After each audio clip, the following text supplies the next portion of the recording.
This video is a brief overview of the prehistory of Great Britain. Prehistory is divided into three main eras. You have the Old Stone Age or Paleolithic, which is actually the longest period. This has subdivisions into the lower, middle and upper. You also have what is called the Mesolithic after the Paleolithic. This means Middle Stone Age, but this is really Europe and the Near East, including Egypt. Towards the end of it, in the Near East, you do start getting the first farmers. Then after that, you get the Neolithic, and the Neolithic is actually quite advanced. You've got agriculture. You also have, in this era, for example, the pyramids and the obelisks in Egypt were constructed. Then with development metallurgy, you get the Bronze Age, followed by the Iron Age. Now, these do actually vary, all these areas, depending on region you're located in. In the UK, we tend to end the Iron Age at AD 43, which is when you had the Claudian invasion by the Romans. Prehistory obviously had ended earlier in other places, but this and lasted longer in other parts of the British Isles, such as in Ireland. The Romans is considered to be the first historical period in British history. I will, or intend to do a video later, which will actually cover a synopsis of the historical periods in history, but it will be from an English perspective, as I am based in England, which is the largest of the four nations that make up the United Kingdom. Okay, let's get on with the prehistory of Britain. Great Britain has intermittently been occupied by several human species for about 1 billion years. Earliest evidence for human occupation is about 900,000 years ago from Haysborough on the coast of Norfolk in the form of stone tools and the footprints of likely Homo ancestors. Britain's oldest human fossils are from the region of 500,000 years ago, Heidelbergensis from Boxgrove in Sussex, Boxgrove man.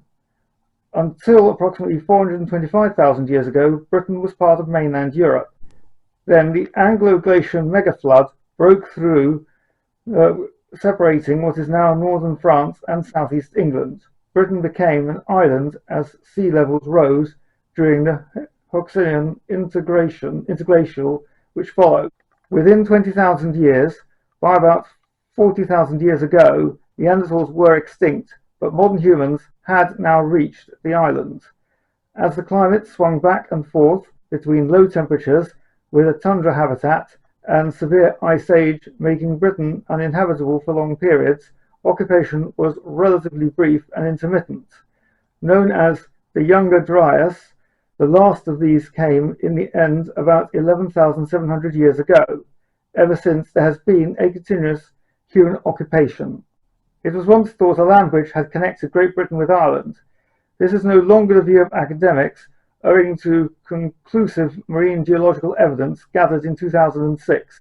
The conclusion now is that there was an ice bridge until about 16,000 years ago, which has melted by about 14,000 years ago. There is less variety of flora and fauna in Ireland compared to Great Britain, famously no snakes. At the time, Britain was still connected to the continent by Doggerland, but due to rising sea level about 7000 BC, this had become a series of estuaries, inlets and islands.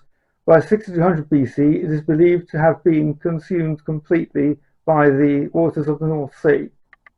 Owing to its location on the fringe of Europe, the arrival of European technology and cultural development in Britain was much later than in southern Europe and around the Mediterranean in prehistory. The Neolithic culture had come by around 4000 BC. Significant ancestry of these people came from the earliest farming communities in Anatolia. This indicates farming accompanies major migration. The Belviga culture, coming at the beginning of the Bronze Age, show an even greater turnover of population. Ancient DNA studies demonstrate these immigrants had large amounts of Bronze Age European steppe ancestry associated with the spread of Indo-European languages and the Yamania culture. It is estimated that more than 90% of Britain's Neolithic ancestry was displaced. The reason pre-Roman times are referred to as prehistory is because there is no written language for the British inhabitants of that time. Most of the evidence for the history, culture, and way of life of pre-Roman populations of Britain is archaeological. Archaeology demonstrates ancient Britain's involvement in extensive maritime trade. This results in cultural links with the rest of Europe from the Neolithic onwards. Britain had mineral wealth, including an abundant supply of tin, which was a major export. The view of prehistoric Britain is altering owing to increased genetic evidence. The first Roman invasion by Julius Caesar in 55 BC is now being viewed as the beginning of recorded proto-history. Some historical information is available from before, and Tacitus wrote about Britain in his Annals.